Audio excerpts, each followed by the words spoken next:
Welcome to another episode of Lunchin with Lisa. I'm excited about tonight because it's the second leadership takeover that we've had all month. So these ladies are part of a group that has taken over the whole month of May.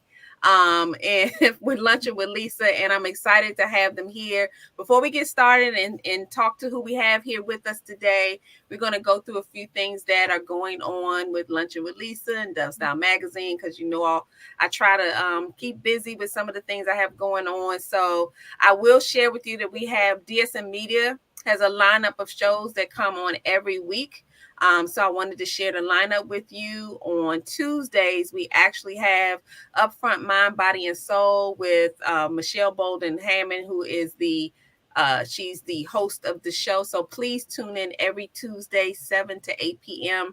and check her out. And then, of course, on Thursdays, we have Lunchin with Lisa with me. So make sure Thursdays you come. And then on Saturday mornings, we have Moms We See You with host Dr. Tashika Green and Jacqueline Griffin at 10 a.m. to 11. So please make sure you tune in. All of the shows are different but the same in that they have wonderful guests. We talk about inspiration, empowerment, everything that just kind of enlightens you in a positive way. So make sure you mark your calendars every Tuesday, and it's only an hour, so it doesn't take much, but Tuesdays, Thursdays, and Saturdays. And of course, I think we have a show that might be coming back on Friday evenings at 7, but we'll keep you posted on that. But Shariva Smith is behind the scenes, and we have teamed up to have DSM Media.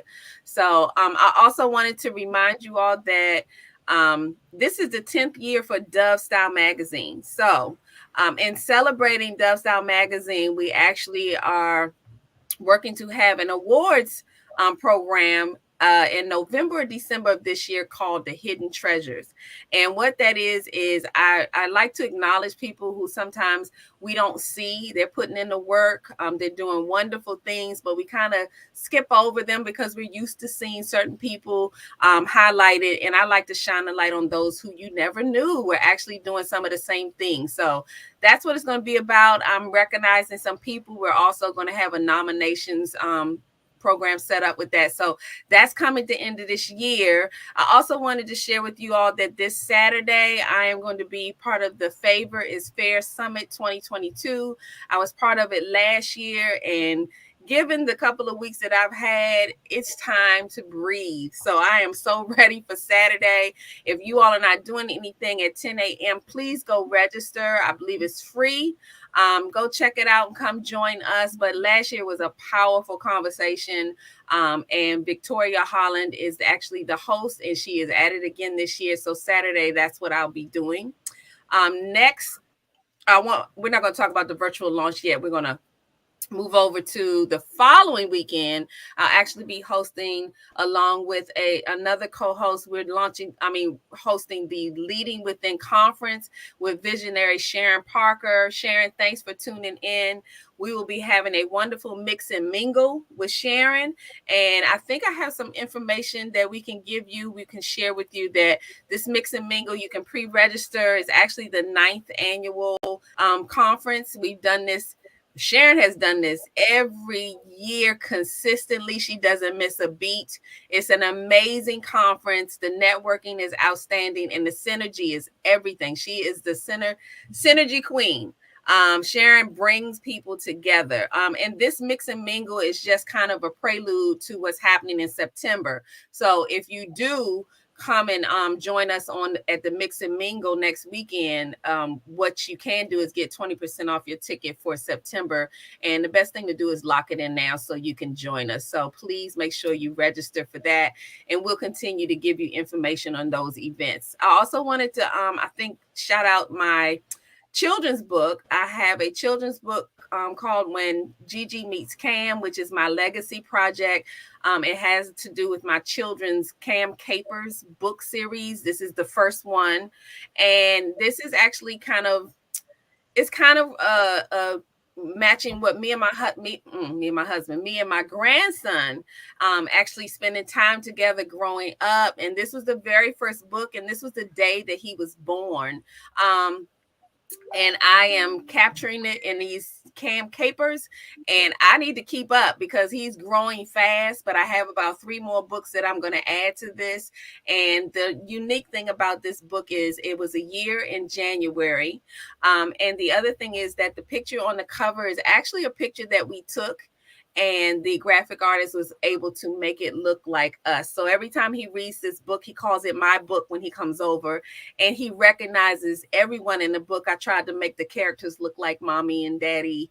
And it's a little bit about them, but it's more about me and him because that's my boo right there. So we're celebrating a year, more to come. So thank you with that. I don't think I missed anything. Shariva will help me out if I do. But I wanted to bring in our guest because we are now talking about Step into Leadership Greatness, Leaders Producing Leaders, Volume 2. And we have some more wonderful co-authors. Last week, if you all tuned in, we had some co-authors, and the forward author came and joined us. And now we have some more of the team coming in because things are about to kick off next week. And y'all need to be ready. So I need to know who is leading the way. And these ladies are leading the way tonight. So what we're going to do, because I'm not going to do a lot of bios because they know themselves better than anybody else.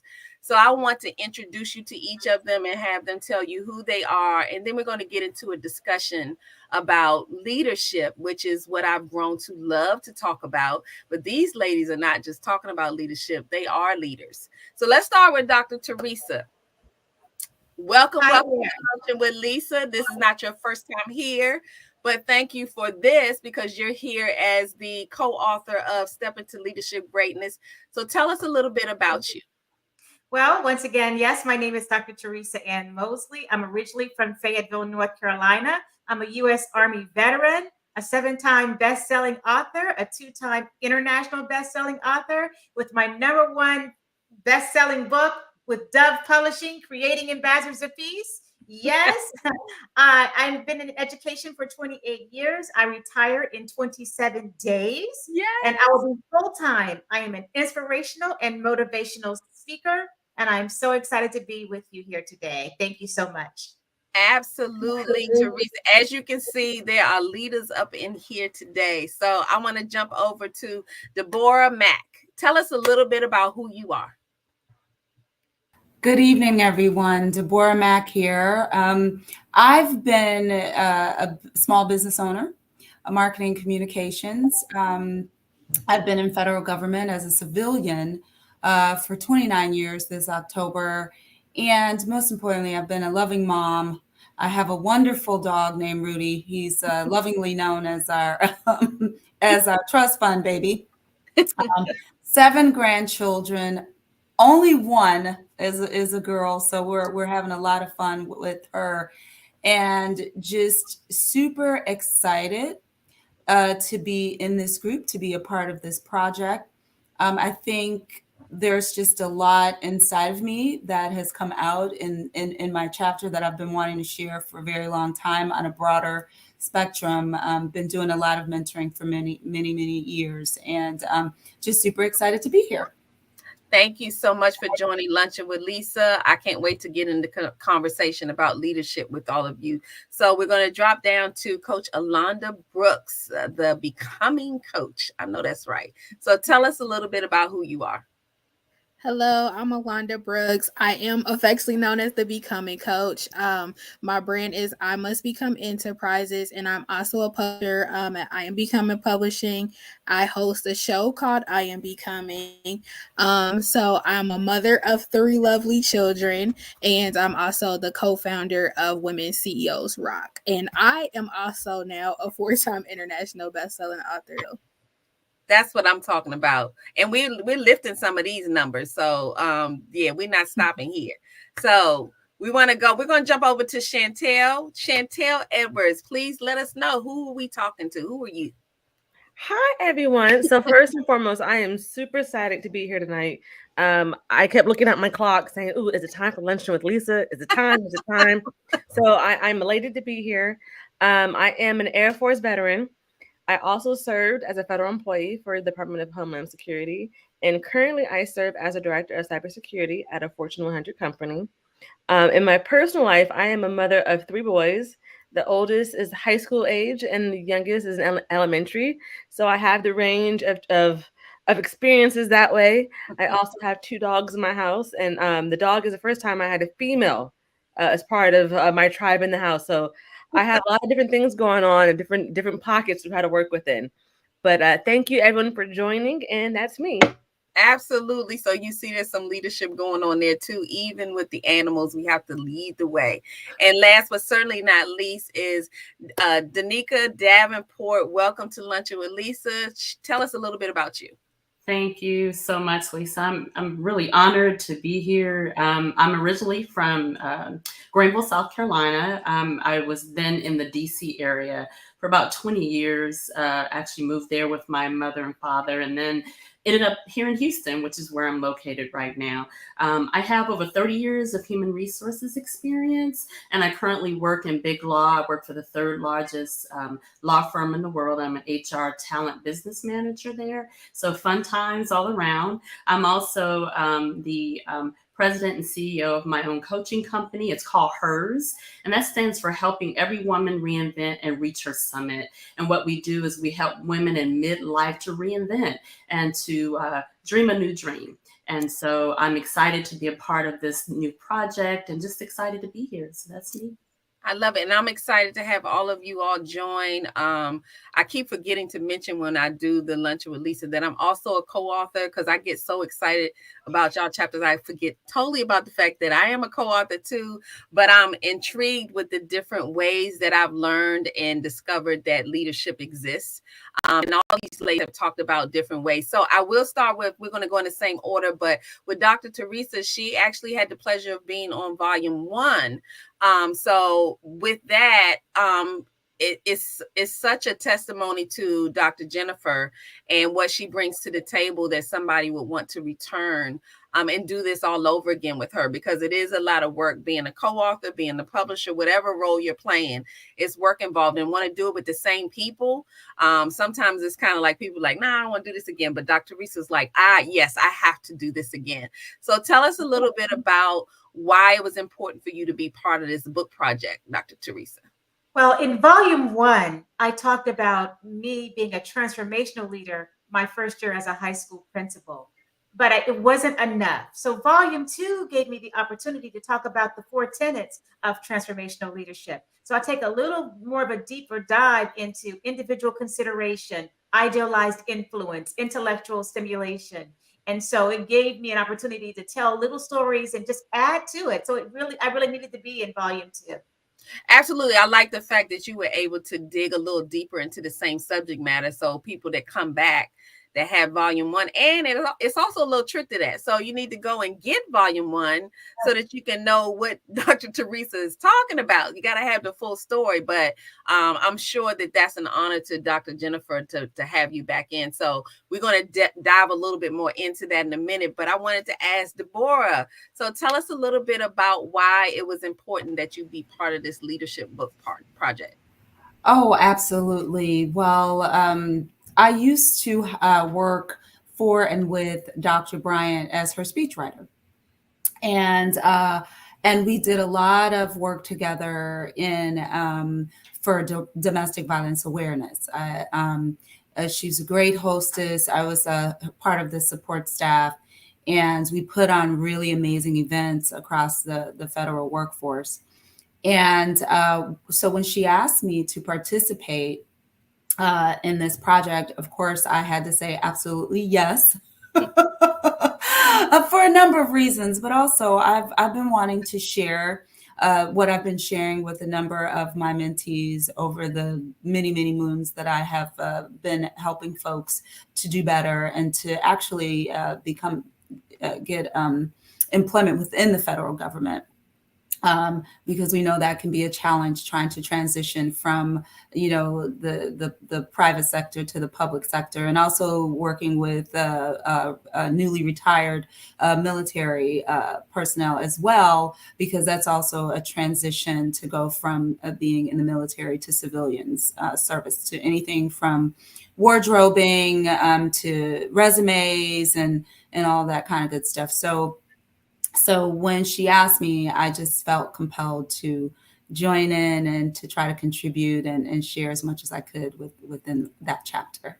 Absolutely. So, Coach Alanda, tell us a little bit, because what people don't realize, and I'm hoping they will after they've watched the show, is that you all are already showing up as leaders, and actually doing the one thing that I think consistently we've talked about, because these ladies are also in Dove Style magazine this year. So, I mean, this month. So we're putting all of the co-authors into the magazine where you can actually learn a little bit more about them. But at the same time, they all had some consistent points in what leaders do. And what leaders do consistently with you all was they actually lead to the next person. Like, it doesn't stop here. We actually want to guide other people to that leadership. So clearly they're leading and then sharing, and this book is part of that process. So I know it's going to be wonderful. But Coach Alanda, tell us a little bit about why you wanted to be a part of this, because you are actually, if I'm not mistaken, part of the first as well. Yes, correct. I was on volume 1. And Dr. Jennifer is my personal mentor. So when she asked you to show up, as much as she shows up for us, it was a no-brainer. She's a phenomenal woman. So it on volume 1, I wrote about empowering your children to lead, because I myself got to start as a young entrepreneur. So I kind of go into that and recognizing when your child is set up to be a leader, and pushing and nurturing those talents, and propelling them into their purpose, from a youth, so that they can have the type of career that I've been fortunate and blessed to have. So but this time I kind of chose to focus on how those skills have developed me in the corporate sector, and how I showed up during the pandemic, and how I transitioned away from that back to full-time entrepreneurship. So I'm really excited for the second go around to be in the likes of Dr. Jennifer again. I was honored and blessed that she asked me to be a part of the project again, and then to write with the phenomenal ambassador of peace, Dr. Teresa, and some of the other heavy hitters that are on the book. But yeah, it was a no-brainer. When your mentor asks you to show up, as much as she shows up for other people, she's such a phenomenal woman. You show up. You come and you represent. I get it. And what they'll find out too is that I like the fact that there are different areas that these leaders are coming from, and the age range. So you got millennials showing up. You got, young people. I don't get all the names right. I know millennial, and was it baby boomers? I get lost in the others because next gen or something, I think. But there's a range, which shows you that leadership is not just in one area. It's not at one age. You're leading in all levels of life, and it shows up in this book. So I'm excited about it. So Chantel, tell us a little bit about why leadership was important for you to show up with this leadership book. Thank you for the question. It was important for me to show up for the book because just through the nature of all the questions I get when I'm interacting at work or in my personal life, I love mentoring people, but I get a lot of different questions of, well, how do you do it? And what are the takeaways? And I firmly believe in playing it forward. I wasn't as successful unless I was successful because I had others involved in me playing it, giving me tips.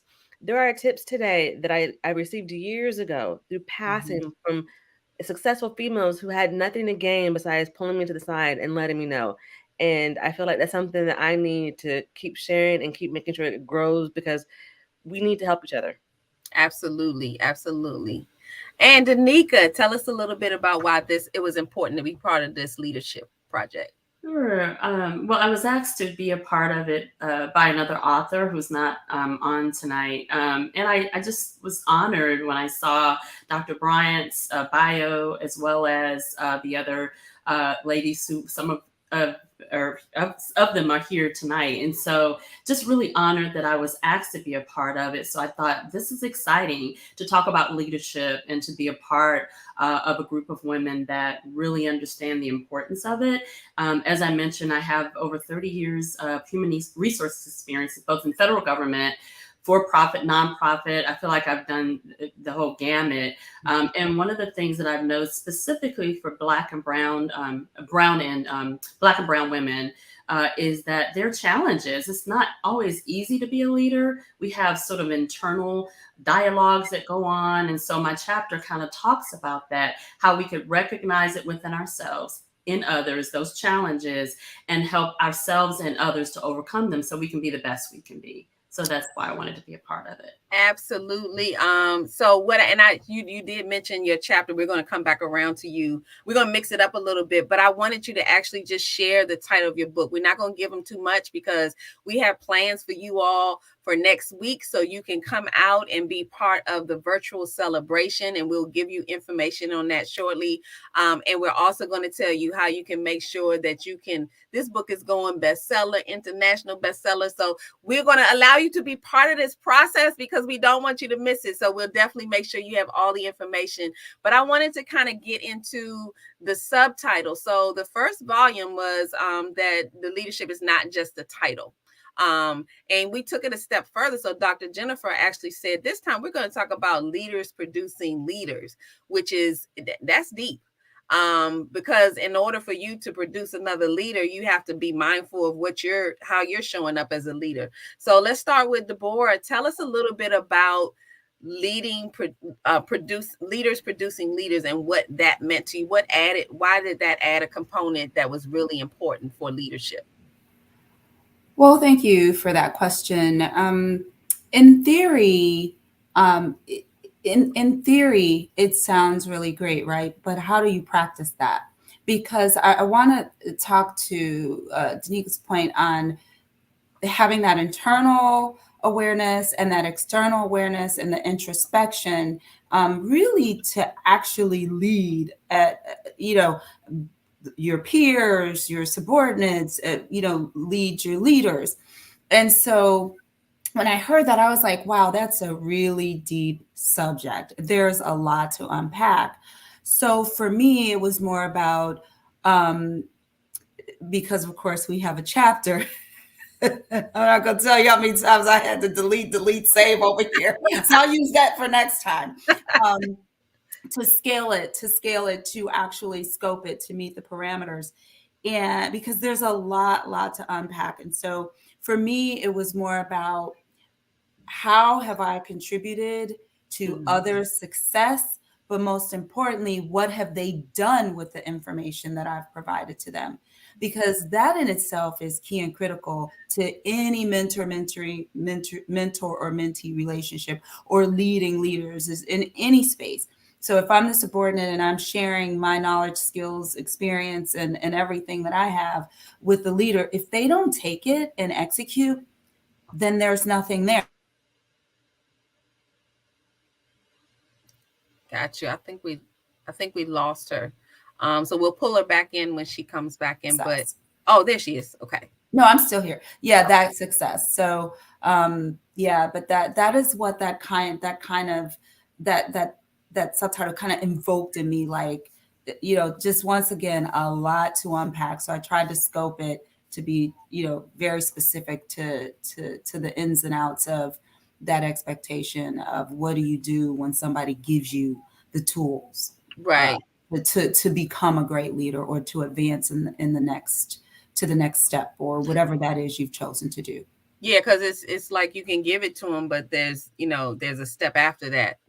Exactly, that they can have all the tools. Think about all the people that have access to tools and things they can use to make things happen, but they're just sitting there with them. So nothing happens if they don't know how to use them, or they're scared to use them, or whatever. And you really tapped into that. So Coach Alanda, I wanted the same question with you. Leaders producing leaders, like, where did that take you? Because that's a whole nother level.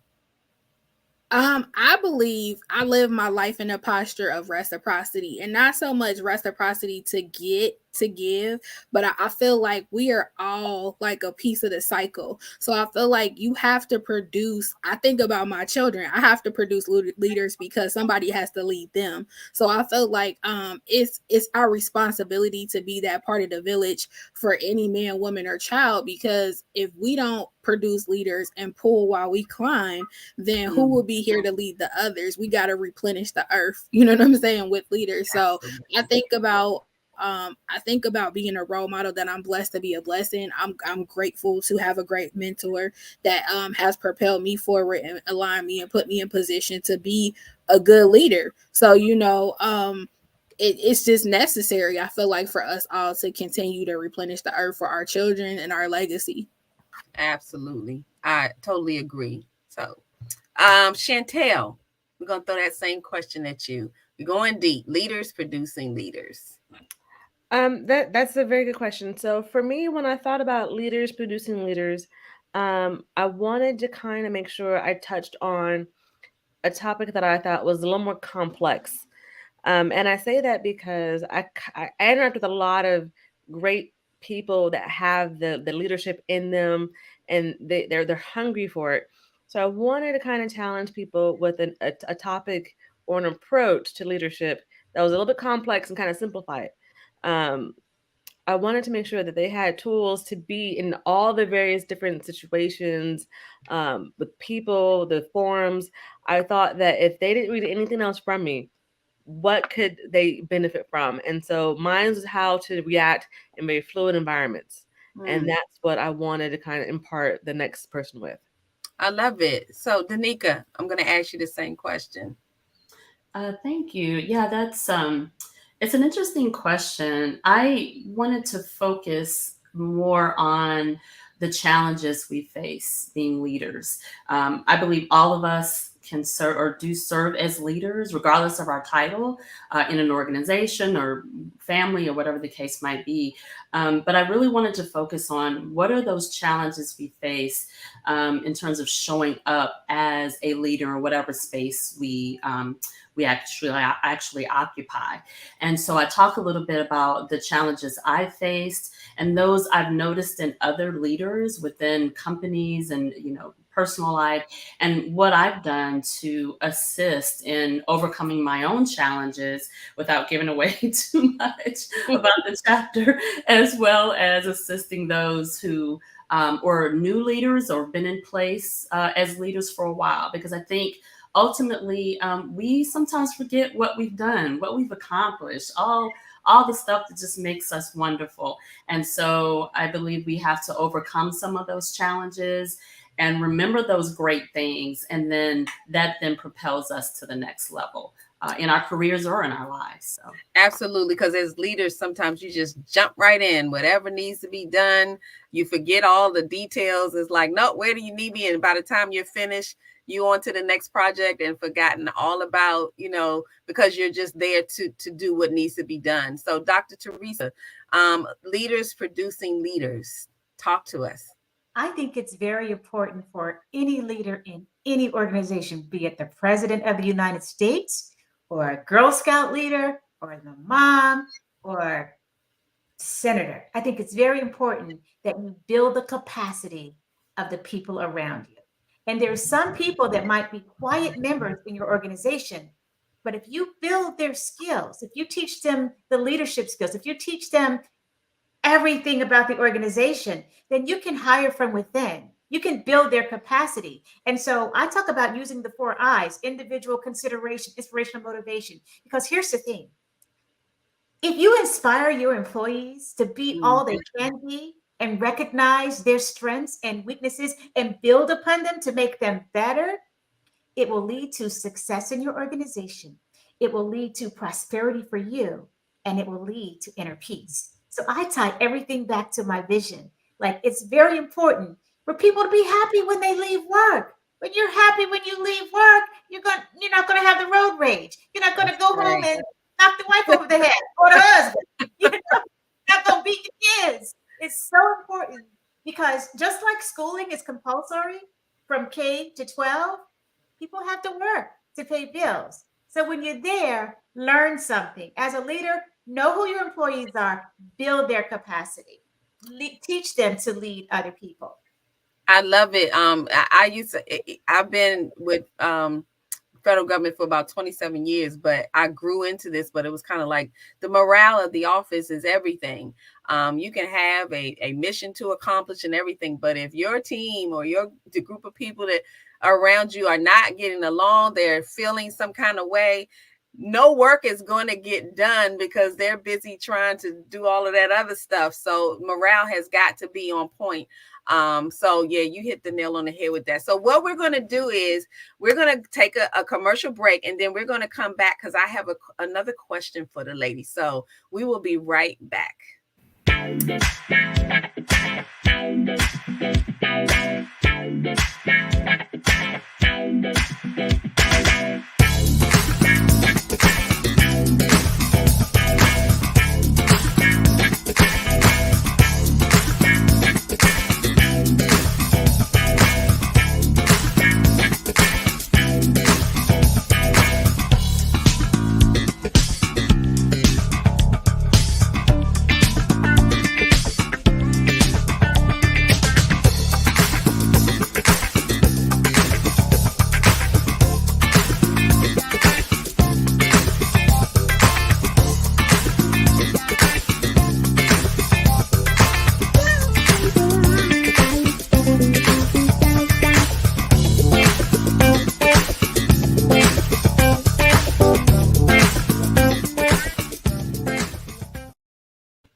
It's funny. I look at some of those glamour shots. I was like, is that Lisa right there? Because that is not an everyday look. I think I use one of those at work sometimes, and they're like, oh my goodness, Lisa. I said, yeah, don't expect that. I'm not turning on the camera because that is not what you're going to get. But I love to see it to remind myself that, yeah, every now and then, because we haven't had a chance to do that lately, where we get up, get dressed, and get up, makeup and stuff done. So that reminds me to do that more often. So I have a question for you. I actually have a couple questions for you, but the next one I wanted to ask you all had to do with you all being in leadership in every aspect of your life. I was curious to know, like, what have you learned in doing this project? And it may be combined with being part of Volume 1 for those who were. What have you learned about leadership through going through this journey that maybe you did not realize or maybe want to shift or change going forward? Were there any shifts or changes or enhancements you want to make to leadership? Because the next question I'm going to get into is that what kind of leadership resonates with you if you are the employee? So a lot of times that we base leadership based on what we want a manager or someone to do in leading us. So first question is, like, what did you learn or have you learned in this journey in writing this second chapter about leadership that maybe you didn't realize or recognize before? So let's start with Coach Alanda. And it may not be anything, but actually, just reflecting back while I was writing the subject, my subject matter was just how resilient and how many leaders I've actually produced. And it was encouraging for me to go back and produce more leaders, because I was just like, wow, sometimes you forget how many people you have impacted, and just that it's a charge to self to go back and do more, like to continue to do the work and show up consistently, so that people can know that it's possible for them to also be a leader and to use the talents that they have to them to lead from where they are as well. Yeah, like a call to action. I get it. Yeah, love that. So Danica, tell us, what have you learned anything from this journey in leadership that maybe you didn't realize before? Yeah, I'd say really the whole process of being a part of just this wonderful group of women who are doing phenomenal things in the world. It just propelled me a little bit further and kind of pushed me a little bit to let me know I do have the tools available to me and they're within, and to push beyond sort of my own limits.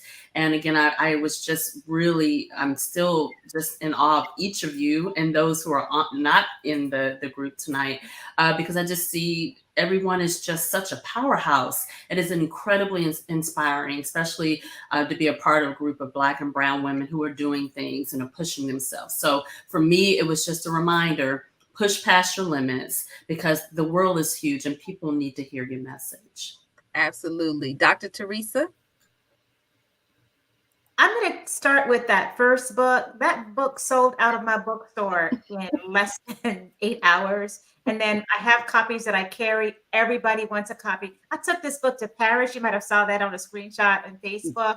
I'm speaking about book number one, actually in New York City. So my takeaway is this is needed. People need a tool to help build the capacity of people in their organization. So this book is something, that's why it was an international bestseller. This book is something that organization leaders need to build the capacity of others. Absolutely. Absolutely. Chantel, same with you. Well, on a very, very personal level, the first thing I learned was I need to work on self-editing. It was a very tough lesson for me on trying to write within the parameters of how many words I had. And I was thinking, I said, man, there's so many things I want to share and how I want to explain it and how I want to connect and all the things I wanted to do. But having to self-edit is a lesson because not everyone has that time. Not everyone is open to hear the whole entire message. So that is the key that I took away, and what I learned about leaders and leadership is if you don't have all the time in the world, what is going to be most impactful and resonate, and what can you impart? Okay, I love that. Deborah, same question. I do like that comment. I also, before I say anything, I just want to go back to Dr. Teresa on the last on your last response. What I really felt coming out of your conversation specifically was that discretionary effort. So what you're talking about in a whole sense, it's discretionary effort. You're working to help people understand the whole system of building talent capacity, and to the outcome or the implication is discretionary effort. It's that extra little bit that they'll give when they're tired, or they know they got to run and pick up the kids or the doggy daycare or whatever, instead of saying, you know what, forget this, I'm out of here. You are built. That is the part of the capacity that I think a lot of leaders forget about, is that discretionary effort. So I really wanted to just touch on that because I thought your points were dead on, and it just invoked that whole idea of like, yeah, she's talking about discretion, building that discretionary effort. Absolutely. Yeah. So with respect to this project, I think I learned that that I'm a little crazy. Just a little bit. I'm a little crazy, and I'm a little OCD, and I too had a very difficult time scaling myself down. And I was like, oh my God, I have so much to say. So you know what I learned from this project? That I need to do another project. How about that? How about because that? I left so much on the table because I had to scale it. So yeah, that's pretty much what. So I'm sure that amazing ladies too. I'm sure that Dr. Jennifer is hearing this and realize that you have talked her right into the next one when it's time. So she got homework. And I wanted to join in on that a little bit and say that I learned I didn't get an opportunity to be in the first volume. And part of the reasoning, and I think I've talked with some of you about this, is that I really did not think I was a leader. And so I learned through getting on this, I wasn't going to miss this a second time because I just didn't think, I thought, yes, this is a book I need to read so that I can learn more about it. But then when the opportunity came with the second volume, I was thinking, I don't know if I'm a leader. I mean, I'm thinking Dr. Jennifer and Dr. Reed, all of you all like doing the daggone thing. No, I'm not a leader, but I can glean from what's going on. And as I started to write, because I didn't know how I was going to do this, because I didn't resonate with being a leader. But as I started to write, I was like, oh, well, maybe I have been doing some things, because as we talked about it, we don't keep track. So I never really kept track of what I did. And I didn't put myself in the seat of leadership because we just jumped right in. So if I was in the front, I was because that was where I was needed. If I was in the middle, if I was in the back, or if nobody even knew I was part of the project, but I had done what I was supposed to do. So I didn't put a label on it, but it was kind of necessary for me to really hone into the fact that yes, that is leadership. And then the other thing that I think kind of gleans to what Dr. Jennifer says all the time is that you're always interviewing, and that's so true. So even when you are not at your best, or you're, like Dr. Teresa said, the road rage, I mean, somebody's watching. It could be a kid in the car next to you in the back seat that can see you responding and reacting. So we always have to be aware of our surroundings, because even if you don't want to be a leader, somebody's putting you in that space. So this is why I love this kind of conversation. So here's what I wanted to do in taking this to the next step, as far as for those who, and this, I was thinking about this question only because sometimes people, like me, don't even resonate or don't want to be leaders, or think that they can't handle what comes with leadership. So what motivates you? Because I'm hoping that when you all talk about this, as somebody who maybe doesn't get it yet will want to definitely get this book, but maybe give some examples of what motivates you from someone who you feel is leading you or mentoring you. At any age, we can be mentored. But what's your motivation? So let's start. Chantel, what's your motivation? What says, okay, this is where I need to follow this right here, because something's going on good right here. So what leads me is being around ladies like yourself. I'm gonna tell you what, I think I wrote down notes from each and every one of you.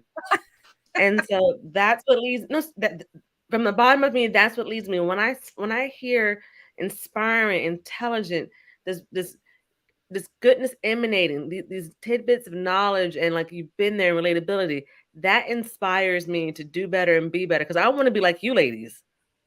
And we want to be like you. So look, it's full circle. Yeah, I love it. I love it. So Danica, tell me a little bit about what motivates you. That's a really good question. Just thinking back on sort of about some of the leaders I've experienced in all my years, and whether it be healthcare, law, engineering, government, whatever the case might be, the one thing that I remember and that resonates with me and motivates me are compassionate leaders, right? We're not one dimensional when we come to work. Or wherever, we bring our whole selves, right? Stuff at home. Dr. Teresa talked about, things outside of the workforce, but all of those things come into work. So when we have leaders in our lives who understand that, and they connect with that, and then they touch us in that place, and they're of service to our whole selves, we then can show up right at 100% capacity. And so that's what motivates me, to be of service to others, to see something wonderful in someone, to shine a light on it, and to encourage them to bring it to the top so that they can bless someone else. And that to me is just incredible. So that's what motivates me. I love it. So I'm gonna go over to Dr. Teresa, because when she mentioned, I'm thinking the ambassador of peace. You have to go next, Dr. Teresa, in sharing what motivates you, because I think I know, but I want to hear from you. I was in a master's class in 2016 with Dr. Tashika L. Green. And in that class, she said there are 2 days of importance, the Mark Twain quote, the day you were born and the day you find out why. And in that class, I learned that my gift was my voice and my intuition. My passion was serving others. And my purpose is to make the world a more peaceful place. And at that time, I was a high school leader, but I was also a leader in the military. I was a leader in my home. I'm the matriarch of my family. What motivates me is my father, the late Clarence Mosley, who died in 1988. The last day I saw him alive was my graduation day from high school. The only girl, 4 brothers, the only girl and the only college graduate. He held my diploma in his hand and he said, Risa, and my father had an 8th grade education, but the wisdom of a sage. He said, Risa, this is worth millions of dollars. Now go live in your purpose. That's what motivates me. I love it. I love it. So Deborah, what motivates you? Because y'all are motivating me. Well, I'm just gonna really piggyback off of Dr. Teresa and talk about that family side of things. I really am motivated by my mom. She is a rock she's a rock star. She's absolutely amazing. And just everything about her. And I'm gonna say, oh, she's not soft now. She definitely, as I said to my children and grandchildren, oh, we couldn't be bullied because we had our mother. So honest, transparent, super smart, and just built resiliently and just absolutely brilliant. She's a nurse by trade. She could tear down your kitchen cabinets and rebuild them, put down a floor. I mean, sewing, just everything about her was just like, you can do all of that. Of course, my nickname was Marilyn Monroe, but shoot, I'll say Marilyn Monroe's not going to do that. But I come from that kind of stock, and so when I have 6 aunts and an uncle, that when you see that as your example, you have to step up, you have to come right, you have to have the education, you have to keep going, because they have set that pace for you, and they've set that path and set that expectation of greatness. And so I would say family, those strong role models. Over. I love it. I love it. So, Coach Alanda, how about you? I was gonna say, like Dr. Teresa and Deborah, I feel like that I had I had to pay homage to the people, my ancestors, my great grandmothers. They went through extreme lengths to maintain as women, but also they were both entrepreneurs. And I just see, like, one of my great grandmothers was the first Black woman, along with my great grandfather, to own a brownstone in Brooklyn. And through that, they were able to produce generational wealth. They were like my first example of dual living and dual finances and generational wealth. And I just saw that all of the people, through their sacrifices, how other people that lived in their home were able to go on and start businesses. And I felt like that was an example of leadership, that the sacrifices that they made, they left such a big legacy for me to carry that mantle on, to become a leader. My other great grandmother, the same. They migrated from the South to New Jersey. And, my great grandfather owned a barber shop that's a historical landmark today. So when I think of my ancestors, I'm like, how could you not lead when that those examples and that legacy, stand on that legacy? How can you not lead? I feel like I was already predestined, blessed by the sacrifices that they made. So it reminds me of who I am and what stock I come from every day. And so I feel like it's my portion to guide and to honor them, to continue to be the light for somebody else, to know that it's possible, that they can be a leader, because it's not just the title. It's like anybody can lead from anywhere. And nobody has to appoint you. God has already appointed you. That leadership is in you. It's your birthright. So, right. I remind myself of that every day, that they've already paved the way, so I really can't fail. Absolutely. Look, and I'm hoping Sharon was still on, because I was hearing a lot of synergy and history mentioned, which is right up Sharon Parker's alley. So Sharon, if you on, I'm just thinking you need to, definitely connect. And I also wanted to mention that support motivates me. I love to see people who are really believing in and genuinely supporting. And support comes in all forms. Sometimes it just takes one little comment. But when you know and you can feel that they believe that you can, it does motivate you, because we all have doubts. We all kind of go in, go out of it. You get frustrated, you get, tired. So support is just really big to me, and supporting me, because sometimes I need that extra push, because we will talk ourselves out of a whole bunch of things if we're not careful. So we have to make sure that our support system is really strong, because you need that person. I know I'm hard-headed sometimes. I know I'm stubborn. So I know that my circle has to be someone who says, no, that's not what we're doing.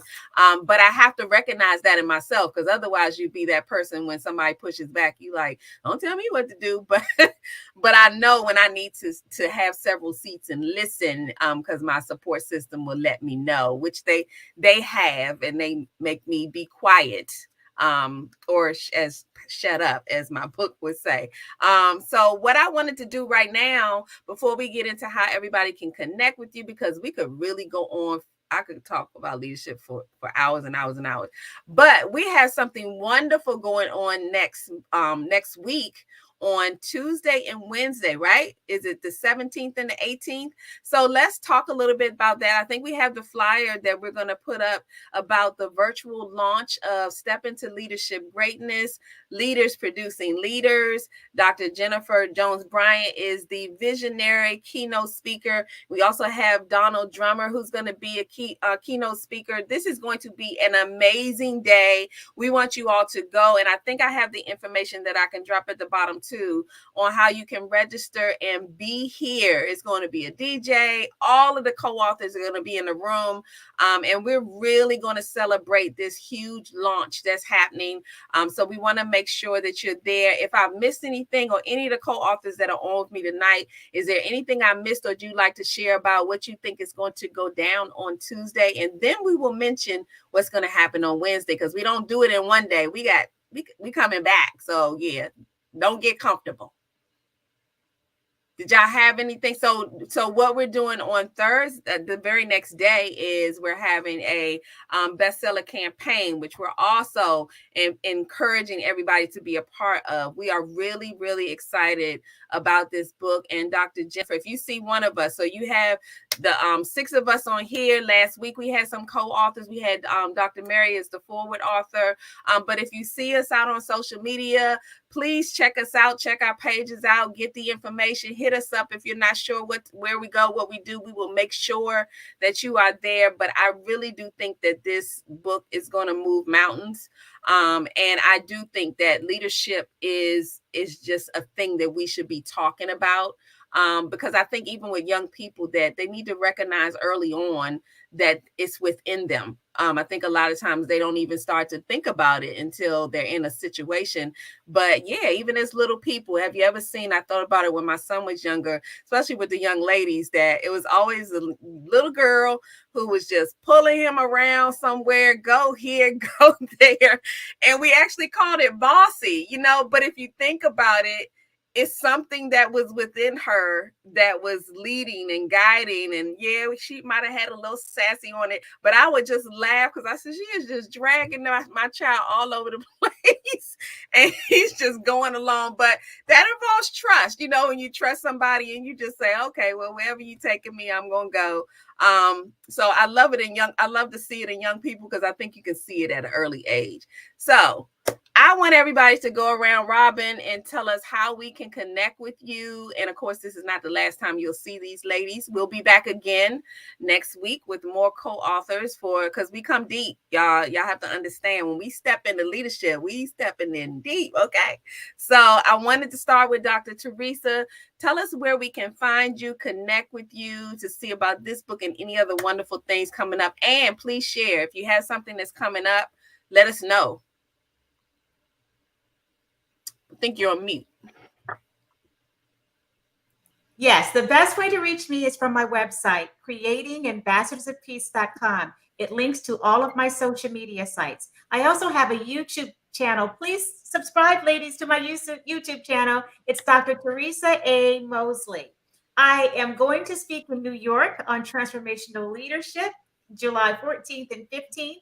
I speak in Croatia on transformational leadership, August 25th and 26th. Yes. So, and I'm speaking June the 18th for a call to inspire.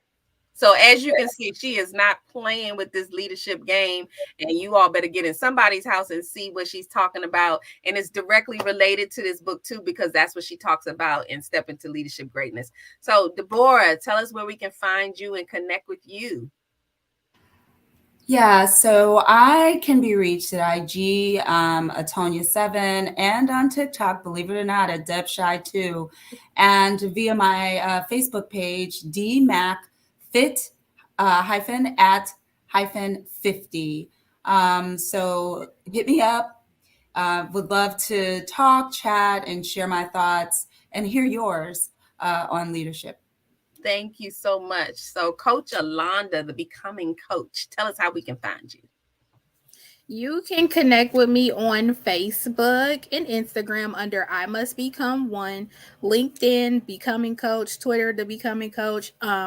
You can go to my website at imustbecome.com, and you can email me at Coach Alanda Brooks at imustbecome.com. And you can find me every Sunday at 3 p.m. on all podcast platforms as my show airs. I am becoming.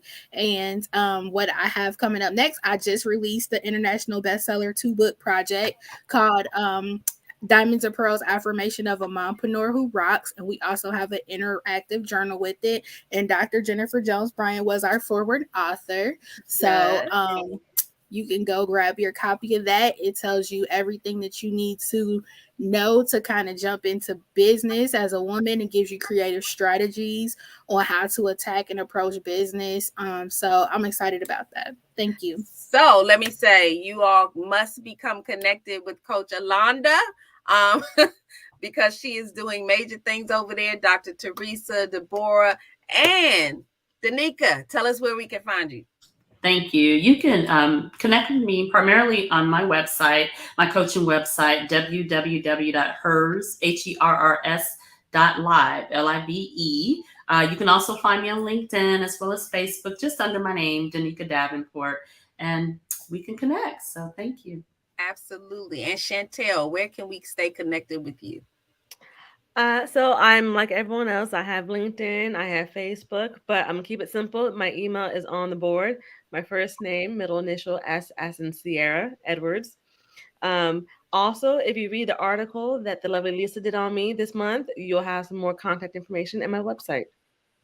Absolutely. So, and I did want to say thank you all for allowing Dove Style Magazine to share your stories. I know it's just the beginning, and I know all you ladies are sitting on some wonderful, wonderful ideas and journeys, and I wish you the best in everything that you're doing. So I still want to remind everybody to go visit dovestylemagazine.org. The exciting thing about this year is, because it is my 10th year, that we will be actually having a print version of Dove Style Magazine.